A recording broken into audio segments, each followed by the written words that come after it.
Welcome to the Animation Business Conference, brought to you by CMC. I'm Chris Jarvis from Underground Ernie, Dream Street, and CBeebies. But today, we're gathered together for the first live webinar of the conference, Brexit and Beyond. There's a bit of a clue in the title as to what we'll be covering. On January the 1st, 2021, Britain finally leaves the European Union. Wherever you stand on that, it's a fact of life, and it's only 6 weeks away. So our aim over the next 60 minutes is to uncover the implications of Brexit for the animation sector, deal or no deal. If you're an animation producer, a freelancer, or a service provider based in the UK, we plan to have your questions answered. And in recognition of the large number of delegates based outside the UK who have joined us today, we'll be looking at the implications from an external perspective too, especially with relevance to anyone looking to work with British companies or talent. With that in mind, before we start, I'd like to say a huge thank you to the sponsor of the session, Animation Ireland, which is the trade association for the leading Irish animation studios.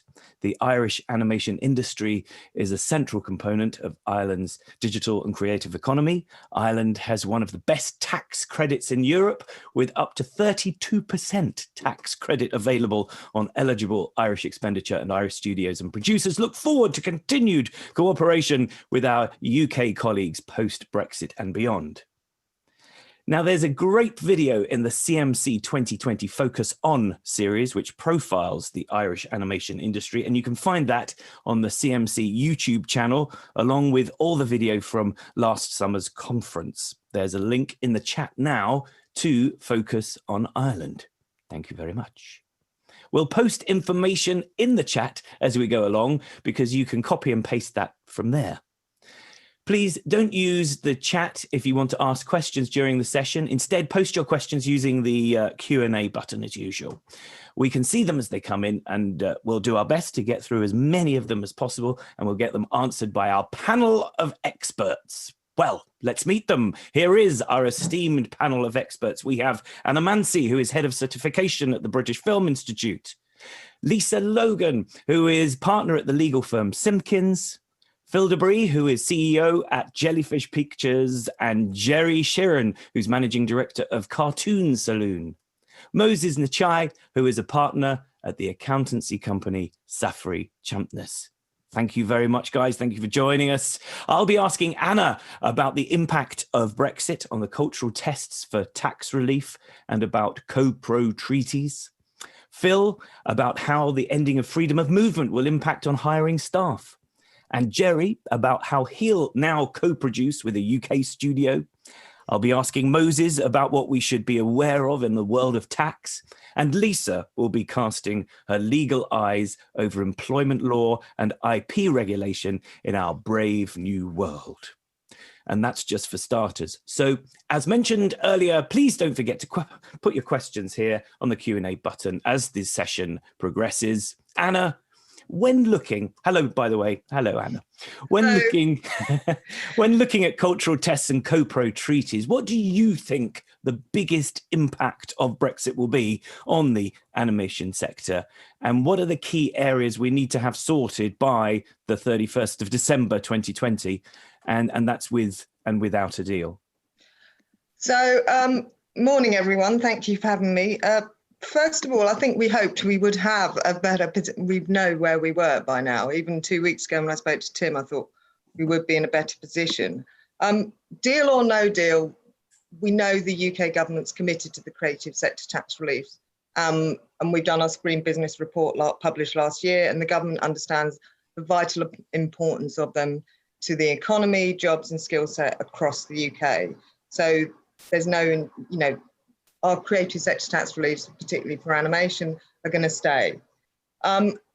Specifically in terms of the cultural tests, they're not going to look any different. We won't need to do anything by the end of the year. They will retain all the European elements we have in them in terms of content and personnel. And it's really important to remember that having a broader range of content, having those European elements is inclusive and enriching to our animation.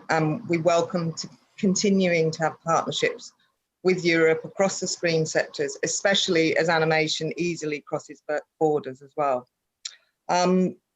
Likewise, on the co-production front, we remain a signatory to the European Convention on Cinematographic Co-production, so we can still do film animation co-productions. And the reason why we remain a signatory, because that is a Council of Europe directive rather than European Union. And there are other European countries, such as Turkey, that are still signatories but aren't in the EU. We look forward to continue to co-produce with our European neighbours, not least Ireland, who we co-produce with quite regularly. And we have also, the UK government signed to the revised convention rules in February last year, and we're just waiting for that to be ratified. So we are committed to continuing our co-production relationships. And likewise with our bilateral treaties, several of which allow television, and we've done several animation co-productions over the years, particularly with UK, Canada, and which animation companies have regularly used. We remain committed to co-producing in that sense. So I think from our point of view, we've got everything in place. The tax credits are going to continue, tax reliefs will continue. We don't need to alter the cultural test. We're going to keep all those elements in. So largely positive then. Well, yeah, you know, for us, it is business as usual. And since, you know, the announcement, how long ago? I don't know if it's 4 years ago, longer now. It's always been, it's business as usual. We know the importance of our tax reliefs, and particularly to the animation sector. And is it a little bit like, you know, those letters you get from service providers that says, you know, you don't need to do anything, you don't need to respond to this letter. It's all going to happen.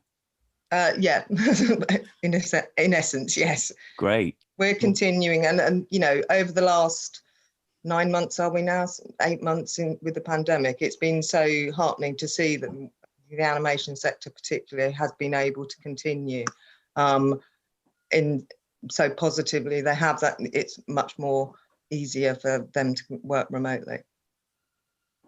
Well, thank you very much, Anna. Thank you. Phil, hello, good morning. Hello. Hi. I hear a lot about the possible challenges of ending freedom of movement with the EU. As an owner of a UK studio, what are your thoughts and plans regarding hiring staff from January 2021? And that's with and without a deal. Hi, Chris. Morning, everyone. Thank you for having me as well. I think as Anna says, you know, we've all been planning this for 4 years now. We've known it's coming. It would love it to be more certain, but unfortunately we are where we are. I think for us as a studio, actually, it makes no odds whether it's deal or no deal, weirdly, in terms of employment, in terms of people coming in. And what we're really been encouraging, and I encourage anyone who's listening who is from the EU, outside of the UK, currently in the UK, is to apply for pre-settled status before the 31st of December, because if you do that, then you will be allowed to continue working here. And I think, you know, we've been encouraging our staff to do that for a while now, to actually apply for that pre-settled status while they can. That's really, really important. It then means that we're in a position come next year and Brexit, we're able to carry on employing those people. And importantly for us, with our tax credits, they still qualify as part of that when we apply for tax credits. There is a funny noise going on, isn't there? I can see you putting a face. No, it's not me. It's not. I don't think it's from here. But we certainly, yeah. For us, it is business as usual. We will always hire on the basis of the right talent for the right job. And we will continue to do that. So that's first and foremost. If someone is right, we will employ them in Europe. And as Anna says, during the pandemic, we've carried on working largely from home, with 75 of our staff actually onboarded or working from Europe or from outside of the UK. So our technology has been set up, and we've been working with our technology for years. We're really ahead in that in our company. We have amazing tech that allows people to work remotely, which was for us was always planned as a Brexit killer. So Brexit has no longer, you know, is no longer such an issue for us in terms of employment, and we've managed to deal with that really successfully. What's also important for us is to make sure that we continue to encourage people to come and work on UK productions, because we are a growing industry. There's a huge growth in demand in content, and we've seen that even during the pandemic, and particularly animation. It's a really good news story despite Brexit and despite the pandemic. Actually, there's a huge surge in demand for animation, and we're brilliant at doing it in the UK. And, I'm on the board of Animation UK, and we are working very hard to make our tax credits better and more attractive. And that's along with UK Screen as well, actually, in terms of film and television tax credits. So we are very hopeful of shifting that to be at least as good as Ireland's. So that will encourage more inward work coming in as well. So there are, a number of good things that we're doing to try and make a difference. And we're very positive about the future despite Brexit. I hate Brexit, but we've worked around that, and we've been known it's coming for years. And as I said, it's really important. If you are from the EU and you are living in the UK, do make sure you apply for that pre-settled status. Thank you very much, Phil. And it wasn't you making the noises, by the way. No, it was odd, wasn't it? You're making your own soundtracks. Yeah, I don't know what that was. Yes. We've got a few things here. Now, Jerry. Hello, Jerry. Good morning to you. You're the MD of Cartoon Saloon based in Ireland. So now for us in the UK, you are now an EU studio. How do you think Brexit will impact co-productions between EU and UK studios? And again, that's with and without a deal. And hi to everybody else as well. Thanks for having me this morning. Chris, I do have a few slides to show that just represent what Cartoon Saloon does and how Brexit might impact. With Brexit, when Tim contacted me first about this panel, I have to admit that probably like a lot of other studios, I was guilty of really ignoring Brexit and assuming that there was going to be a deal eventually, even if it comes at the last minute. And then even if there wasn't a deal, that things would be okay anyway. And I guess everybody was just hoping for that. But we did do some sort of self-analysis then when the question was posed, so I would be able to talk a little bit about what we do. And we have a couple of co-productions going on at the moment with the UK from a variety of different angles. So we do have a feature co-production with the UK under the European Convention with Dog Ears from Northern Ireland. We do have a TV show in production also with Dog Ears from the UK. That's for a US client. And we have a TV series in production with France that is for a UK client, for Disney UK. So the sort of combination of these things,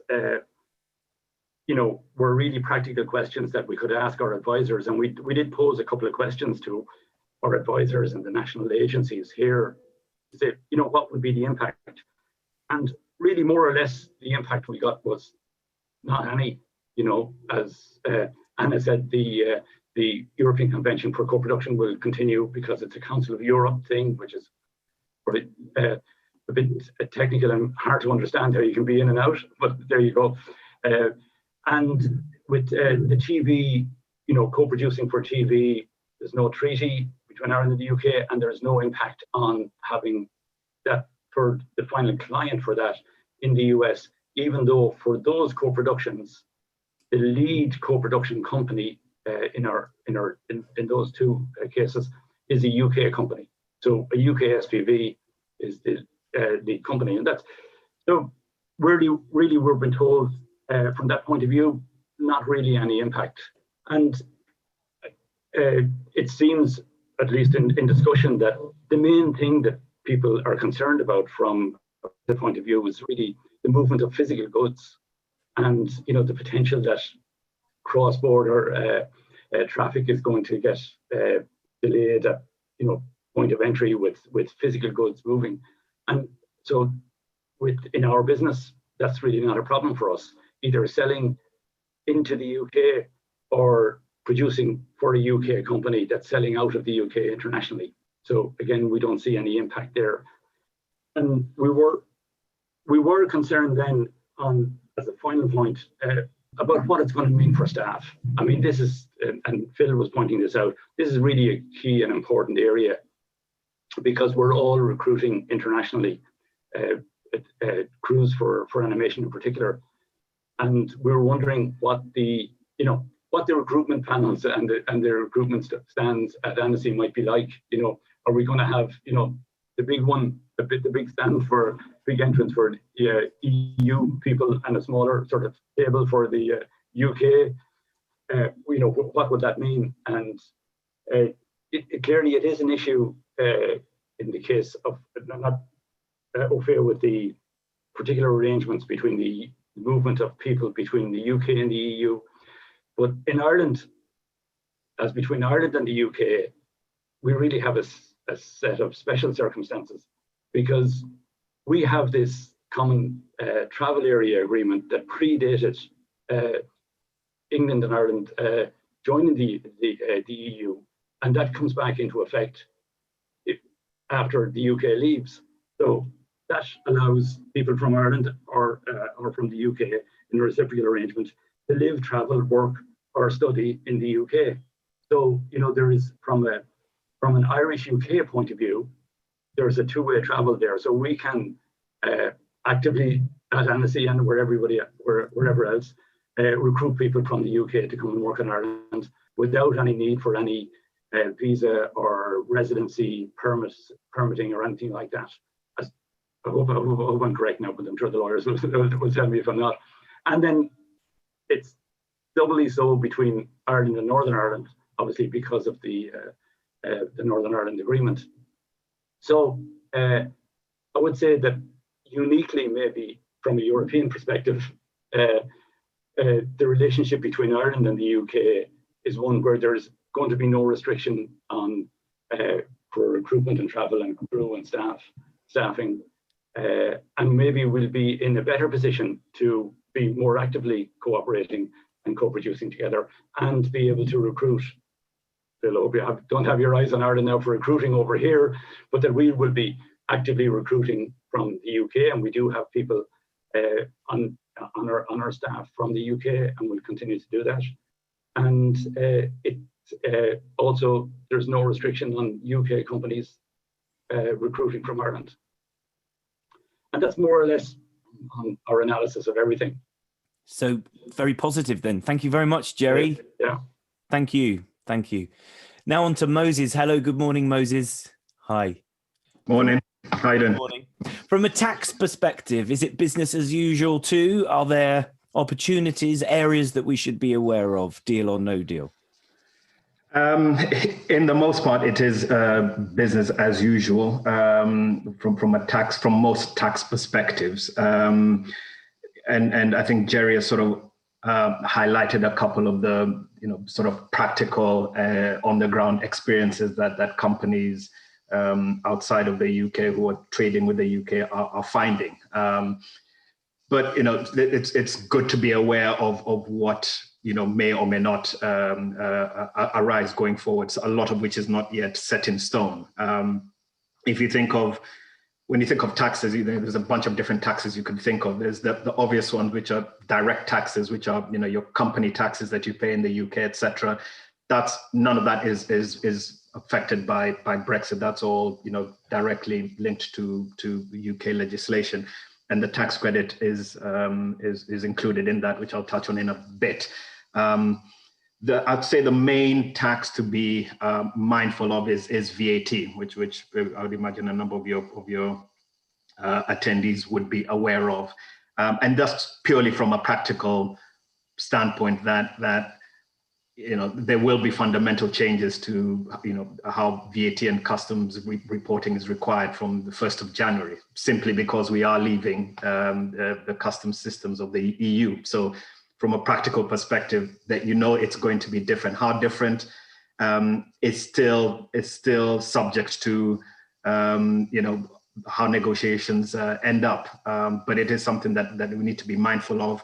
The government has published guidance, which I can certainly share, or send you the link which you can share with the audience, which is sort of giving you guidance in terms of what you should be mindful of over the next few months at least, as any sort of permanent arrangement is bedded in. But that, I would say, that is really the only tax issue that is real and should be, people need to be mindful of. But as things stand, there's not, you know, from a practical standpoint, it's not expected that it's going to be too, you know, the changes required are going to be too dramatic from your perspective. But more details will come as we know how the negotiations end up. In terms of any other tax changes, there's nothing else anticipated. I guess from my perspective, it would be interesting to see what happens with the tax credit going forward, not in a negative way at all, but more to do with, so at the moment, for those who are have experience of the tax, the tax credit, you get a 25% on the first 80% you spend in the UK, and you don't get anything for the remainder.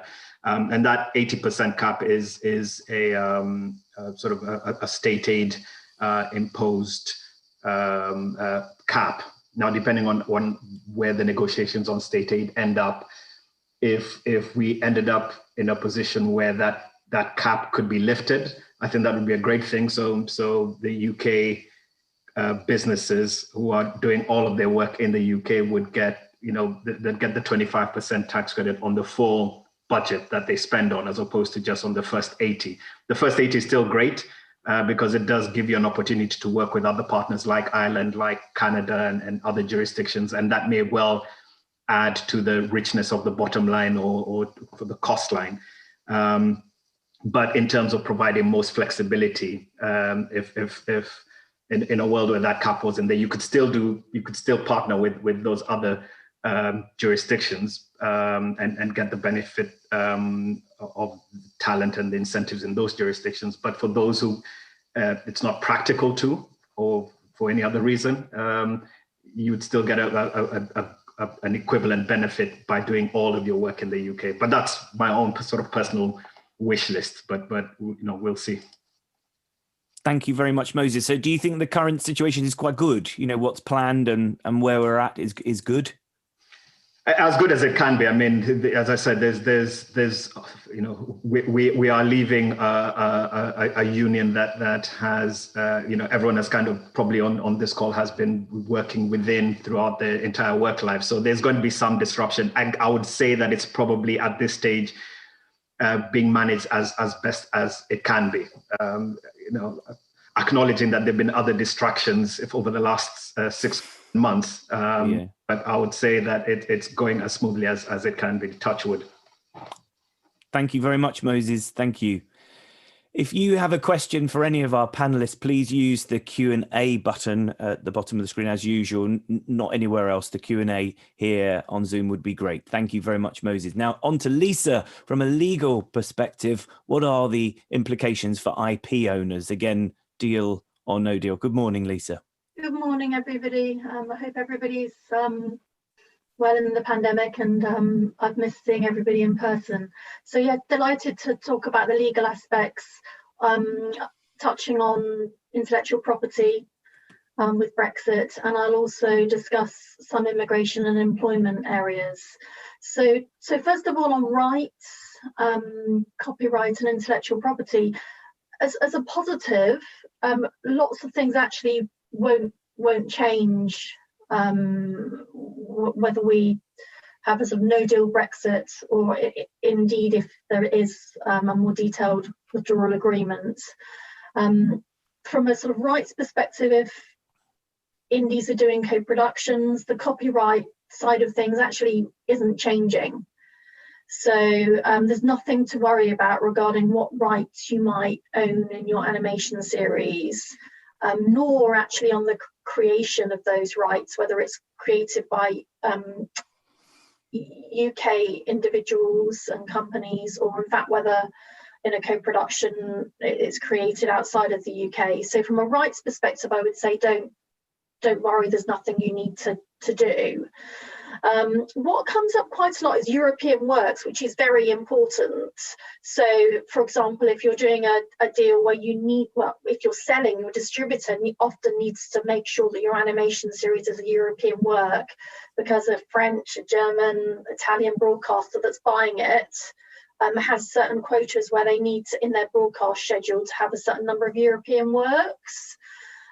Good news on that front as well. I pored over the complexity of legislation in this area, and at the moment the UK, even if we go off a cliff edge with Brexit, our animation series carry on at the moment being classified as European works, which is really, really important. There is some concern that the European Union could amend some of the underlying legislation that deals with that, but we've not had any threats or hints on that at the moment. So I would say don't worry about it. But the good news is that our series will still qualify to be European works. And on a practical basis, that's very important because it affects your sales outside of the UK and revenues. I think it affects people less in the conference. So I would just touch on broadcasters, because Brexit has affected the broadcasters a lot, but I don't think it affects animation producers as much. So just be aware that lots of Ofcom regulated broadcasters have had to move and register. Lots of them are registering in Spain or Amsterdam their broadcast licenses. Like I said, I won't discuss that too much now because I don't think it's as relevant, but actually Brexit, one of the bigger impacts has been on broadcasters. And I think it's a real shame because we've lost an enormous amount of business, and actually it is a source of frustration from my part on behalf of the country because we didn't fix it and we have lost hundreds and hundreds of television channel licenses and now have had to be registered in the European Union, so that hasn't been good. But it doesn't affect all of your businesses, so we'll move on. Trademarks. Trademarks is something to sort out. Most indies have UK and European trademarks. The European trademarks, whoever is handling your trademarks, you need to speak to them. From a legal perspective, with Brexit, the UK registry that deals with trademarks is called the IPO. And what they're going to do is they are basically going to make sure that UK rights in the European trademarks don't change, but they have to do certain things to make sure they are reflected. But I would recommend everybody listening in on this panel just to speak with whoever is sorting out your trademarks, because you want to make sure your European trademarks don't have a gap. It should be that they carry on applying for Europe and that your UK part applies in the UK, but you need to check it.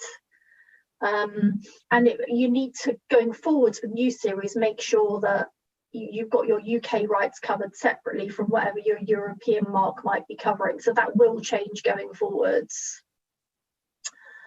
Coming on to immigration, actually Phil has already mentioned a lot of what I was going to discuss. So at the beginning of January, when the transition period starts to apply, with your animators in Europe, there's some key things to be aware of. If they're working in the UK now, they can apply for settled status. And Phil, I completely agree with what you said earlier. The best thing to do for any of the sort of bigger animation studios like Jellyfish or Blue Zoo, the ones that regularly already have brilliant European animators working for them, is to make sure the ones that are living and working in the UK get the settled status. That is the easiest way to do it, because from January, there's a visa system. So if they didn't get the settled status, that's where they need to start applying for visas, and that's where it's more difficult. There is a global talent route, but that won't necessarily apply for sort of lower paid workers, or sometimes people we might regard as key as animators may well not fall within that bracket. They may be in the visa bracket. So just be aware that the best thing to do really is to try to get those living and working in the UK applying under the settlement scheme. the settlement scheme has got two different areas. It's got those that have lived and worked in the UK for 5 years or more, and it's got those that have lived for less. If they've lived in the UK for less, they can get an extension of another 5 years to work in the UK, and then they can apply for the settlement scheme. I think that's everything I was intending to discuss. So thanks, Chris. Thank you very much, Lisa. Thank you. A quick question, perhaps if I could start with you, Anna, go back to you, about where people should go to get the latest updates on what's happening with Brexit. Is there anything you can recommend? Yes, I can recommend. BFI has had a Brexit Q&A and information webpage since, well, I think 24 hours after we left officially. So I can put that in the chat if that's helpful, but it's regularly updated every time we get a bit further. We know more information. All the things that we've covered today should all be covered on that Q&A. So definitely, if you Google BFI Brexit, it'll come up, but I can also put it in the chat if that's helpful as well. Oh, someone's already done it for me. Oh, thank you brilliant. Thank you. We are, of course, in particularly difficult times, despite quite a lot of positivity there. And those difficult times are for production, creative industries in general, though the animation industry has repositioned itself spectacularly well and been working through the crisis. I'd be interested to hear your thoughts on how governments might support the sector as the crisis continues. And Jerry, this is for you. It would be interesting to hear what the Irish government has done and plan to do further, and whether there is particular support from the EU for the animation sector and the creative industries in general. Yeah, well, you kind of answered that earlier, but yeah, we've just on the tax credit, for instance, the tax credit in Ireland, which you talked about, is the 32% standard credit. In fact, for a short period of 4 years, we have a regional uplift. So if you there's an additional credit if you're working outside Dublin, like in Kilkenny, where Cartoon Saloon are, with the potential of an additional up to 5% credit. Now, this was introduced at the beginning of last year, and because of the pandemic and the interruption in production and people being unsure of what was going to be going on, sort of all through this year, they have extended the 5% duration until the end of 2021, so that any productions taking place in Ireland that qualify for the regional uplift will get, a potential 37% tax credit, which makes it quite attractive. And if the production has started, and you're in production, even though it might extend beyond the 21 year end, it'll still qualify. You'll qualify until the end of the particular production that you've qualified to start on. So that, that is an additional incentive, clearly a cash incentive for the and a cash assistance for the studios. Other than that, there, I think the film boards everywhere, I'm sure that BFI are the same. They are trying to encourage and put money into development.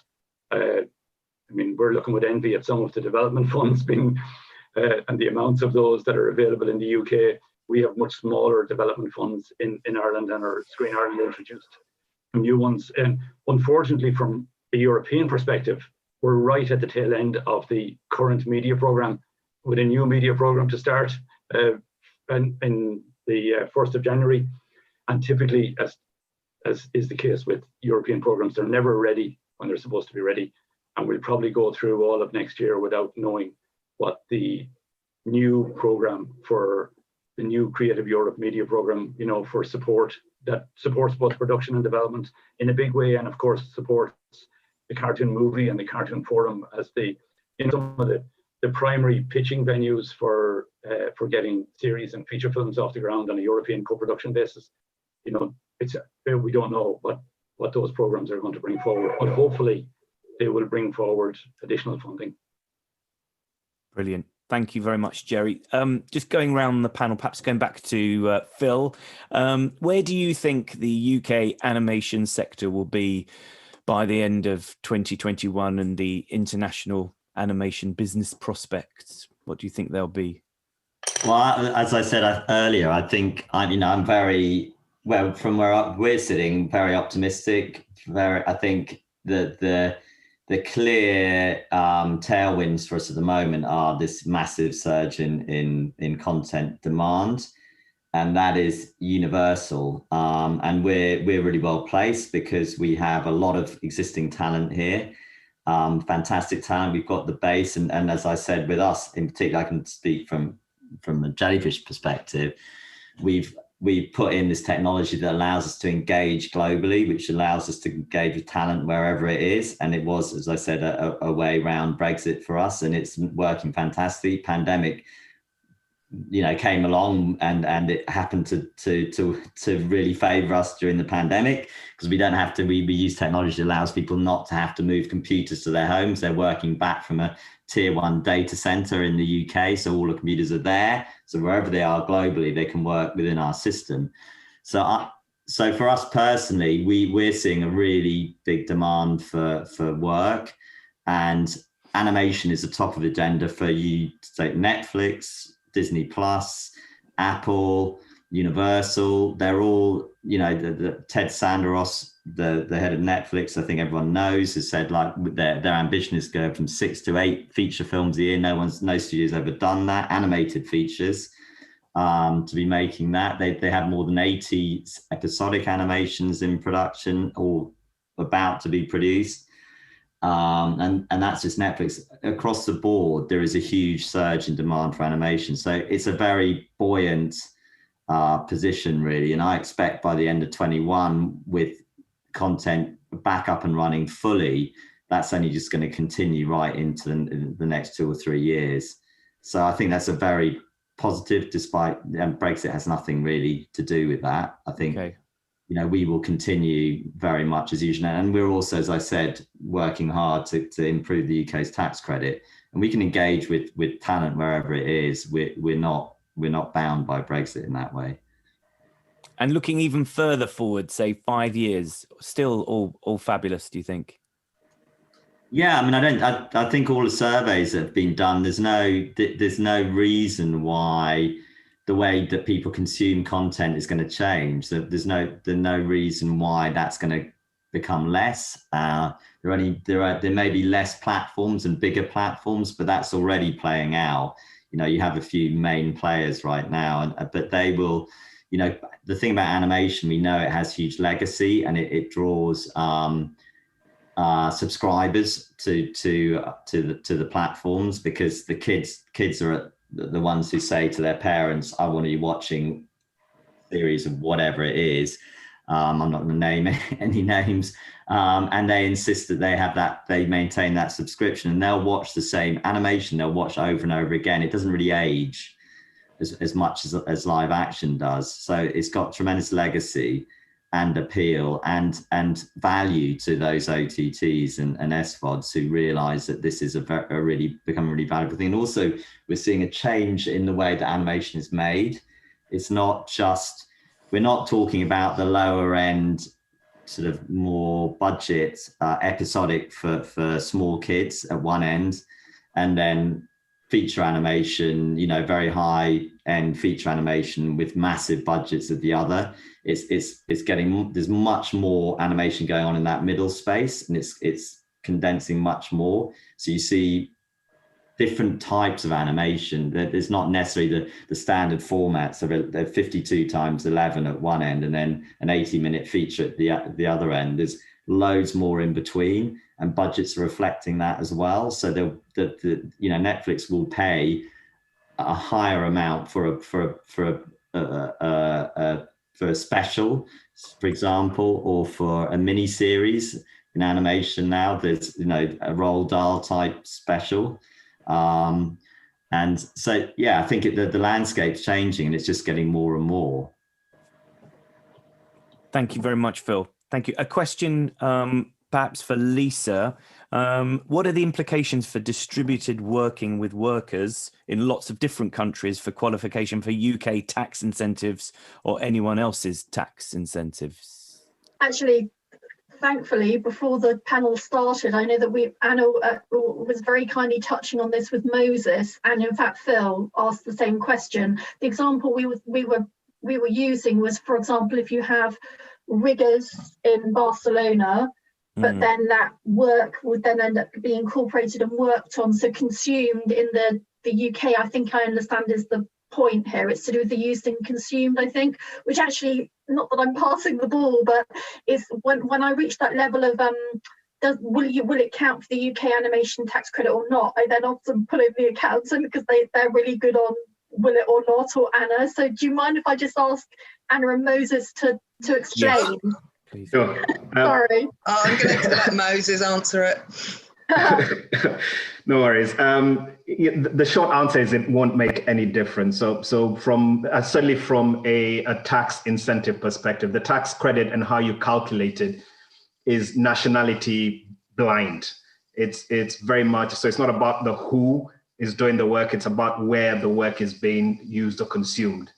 So if you've got work that is being done by an EU or non-EU national, but it's all being done in the UK in the most instances, or even if it's done sometimes outside of the UK, but it's being made use of by the production house in the UK, irrespective of the nationality of the person carrying out the work, that work is used or consumed in the UK and therefore eligible for the tax credit. The nationality is only relevant in a piece of the cultural test, which maybe Anna can touch on, but that's the only element that where nationality becomes relevant. Can I just ask a question? I think this is useful probably for lots of people, is with the pandemic, of course, lots of animators are working from home. Yeah. So this example of the animation studios that do lots of sort of, I know there's words around it, but rigging, or is it animatics? I know there's different stages of animation. The earlier stuff, let's say that was done not in the UK, someone sitting at home because of the pandemic in a European country, Barcelona example. So let's say, I'm just making up percentages here, but 20% of the animation starts outside of the UK because of the pandemic, but then it's used and consumed 80% with the further steps of animation in the UK. So if you've got that split of the sort of, if you're understanding me right, of the chain of animation, is 100% consumed then in the UK because the back end of it is all done in the UK, or is it a proportioned 80-20? Yeah, it's not necessarily either of the two, unfortunately, and it's the used or consumed rule is as crazy as it is beneficial in a lot of instances, because if I think of if I give a live action example, you could have a script writer in Los Angeles writing the script entirely outside of the UK, but if the whole of the production takes place in the UK, so the shooting, the post-production, 100% of that writer's fees are deemed to be used or consumed in the UK, even though they didn't set foot in the UK. So happen in animation, and there'll be certain categories like if there was storyboards which were done outside of the UK, but it's being incorporated into some visual effects work in the UK. Again, you can probably find an argument in there. There's no sort of line in the sand as to what is deemed used or consumed and what isn't. But what isn't, you can't simply say, because ultimately everything was knitted together in the UK, then everything else that went before it has to have been used or consumed in the UK. It's a bit nuts. But that's what, as a starting point, you should still think of UK used or consumed as what takes place in the UK, with a few extra exceptions, which you can probably argue in, is the best way to look at it. I think this is where we were coming from when we sort of met just before, and Phil was sort of asking about that. And it's sort of like having that what's fair and reasonable when you need to apportion something that is being used, might be created in one country, but is being used in different aspects in another country. I think the unusual thing with animation is there's an awful lot that you can argue is used and consumed that you might do outside the EU that's used and consumed in the UK. If the bulk of the production is being done in the UK, as Lisa mentioned with rigging, for example, something, it's like costume making in live action, or like props or whatever, you know, that they're made in one country, but they're all then filmed and made and used and consumed in the UK. There's a very strong argument that those bits that are done outside the UK are used and consumed in the UK. And I think this is one argument we have to make really strongly to HMRC, or whatever we have to do to try and get that one over the line, particularly with this new global way of working. Where I think that's right. Yeah. Yeah, no, I agree. And I think you really need to be really hot on this and get it sorted, because we will lose work if we don't get on top of it. As a result, we'll lose work to other territories, I think also understanding how, you know, the animation tax relief was introduced in 2013. We had games in 2014. Those and film, all the screen sectors have evolved so much in the last 5-10 years, and how we work, and how, you know, we're now looking at things like virtual production. And I think we need to keep up with the times in terms of our tax reliefs. Yeah, I think that's so right. I think, you know, everything's been thrown up by the pandemic, but we were going that way before anyway, in terms of, I know there's probably other people on this panel on this listening to this discussion who have the same questions and issues about that. We're moving into a world where we're working completely differently to how we used to, and the tax credit needs to reflect that and get up to date, because it's going to get very messy and confusing if we don't, with you know, the pandemic forcing people to work outside of the UK anyway, and our technology making that possible. We then have to now jump. We're working this global economy, and we have to make sure we're you know, if the bulk of the production is made in the UK, and that is where the core and the company making it, we need to maybe use the used and consumed clause or whatever it is to actually make that work for us. So we do get that tax credits being an attractive one when we're competing with other territories with tax credits that are quite aggressive. Thank you very much, John Rennie, who also posed that same question. Here's a question probably from Moses and Lisa from Darren Jones. Do you think Brexit could affect the collection of EU residuals and royalties for freelancers, such as those distributed by ALCS, the writers collectors? I'll pass that on to Lisa. I think that's okay. The thing, yeah. Yeah, I mean, just broadly speaking, that most rights to get royalties are from particular collecting societies in each country, and there's I'm sort of talking very broadly here. There's lots of different things. There's music collecting ones. There's the ones for broadcast. There's the cable retransmission. There's nothing I'm aware of where any of that would change at the moment, because, like I said, one of the things that isn't really changing is lots of the things around copyright. So I think the short answer is I'm not aware of anything that changes at the moment. I think there's still the same royalties, and there's still the same brilliant businesses out there where their whole business literally is to chase and make sure you get the royalties on a territory by territory basis from the right collecting society. Rosemary Klein asks, will the UK raise its production tax credit post-Brexit and compete directly with Ireland and everyone? Hope not. Going round the panel, I mean, I think you've kind of answered that in that it's not at the moment. It's all looking rather positive at the moment. But what sort of key bit of advice would you give to everyone listening, watching this webinar? Perhaps if we start with Jerry, have you got some advice you'd give from across the water? Yeah, I'm just trying to summarise.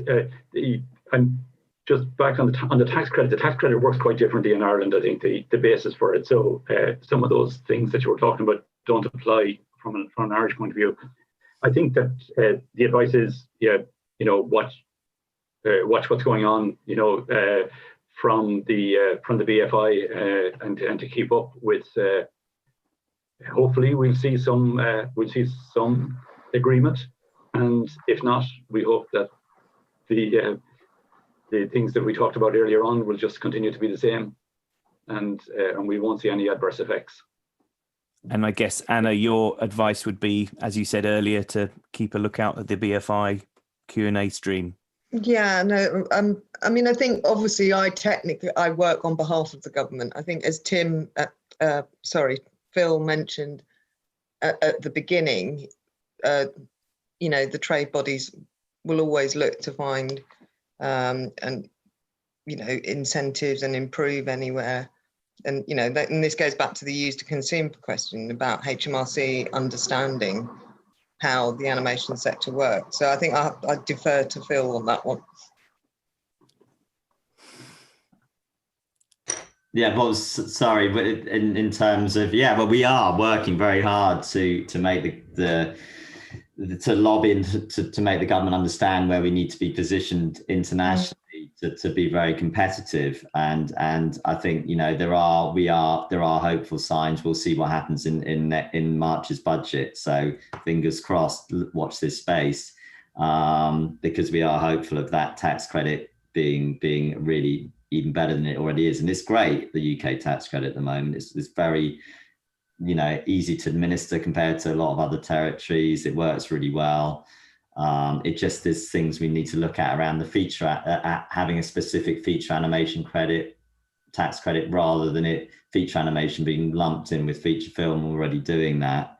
We're working on that, I know, and Anna, I think you're part of that, aren't you? Because there is a bit of a grey area there.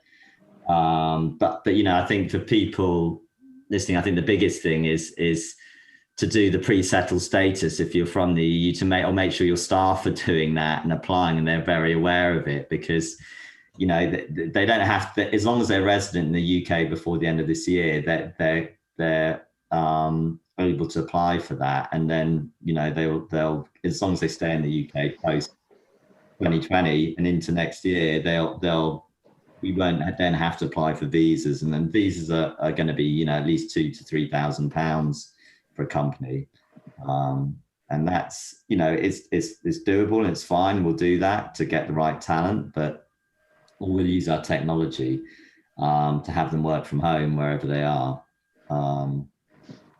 That if we're having them work from home, then we want to get a tax credit that doesn't punish us as a result. So I think that's the balance that we'll be playing. A question coming from Duncan Rate: will we still be able to pitch at Cartoon Forum, given we won't be part of Creative Europe anymore? Anna, do you? Well, in terms of obviously, the UK is no longer a part of Creative Europe. We've been working and lobbying government, not to have a replacement fund. So hopefully there would be a replacement fund. I'm not sure how that works in terms of applications to Cartoon Forum. I presume if there's a replacement fund, there's a similar, because I don't know what the criteria for applying to Cartoon Forum is. Right. Yeah. I think we would really miss the UK if they weren't there at the forum. But the Cartoon Forum and at the Cartoon Movie, because they've been a really big part of it over the last 20 odd years that it's been there. Well, I'd hope that we would still be welcome at Cartoon Forum. Yeah. Break in. Yeah, and that us in the rest of Europe would have access to the UK broadcasters. Absolutely. Any last thoughts? Who haven't we heard from? Moses, we haven't heard from you for a while. Any sort of last thoughts and words of wisdom you'd like to share with everybody watching? Absolutely. Wear a mask. Wash your hands. Yeah. Different panel, Mo. Sorry. I think everyone has said it all, I think, here with the Brexit related matters. So nothing really more to add. Just, good luck to all of us on the other side. So all largely positive. Thank you very much. Unfortunately, we have run out of time. We have to stop to allow another team to set up for the next session. I'd like to thank our panel here. Thank you very much. Anna Mancy, Lisa Logan, Phil Dupree, Jerry Sheeran, and Moses Nashai. Thank you so much. Thank Stay safe. You. Thank you. Bye. And thank you to you, our audience, and for your insightful questions, and to our sponsors, Animation Ireland, for helping make ABC by CMC happen. The next webinar we have for you is What's the Deal? And will feature practical information on real co-production and financing deals and news on how to access finance. That will be at midday. You should have a Zoom link ready for that, but we'll also send a reminder mail in about half an hour with the link to register for all you last minute just in time types. And finally, remember ABC by CMC also has 6 really informative videos to enhance your business understanding in the video library. It's exclusive to you for the next 30 days. Bearing in mind what we've been discussing this morning, I can recommend the Kids Ecosystem, Animation, Content and Co-Creation from Kids Insights on the appetite for animation amongst the children's audience worldwide. And coming closer to home, CMC has made an analysis of UK animation and its international appeal. UK Animation, a Worldwide Story of Success. You can view them using the links we're posting right now. And of course, these links have also been sent to you in a joining email. That's it, folks. Goodbye. Enjoy the rest of your day. The next seminar is at midday. What's the deal? Goodbye. Goodbye.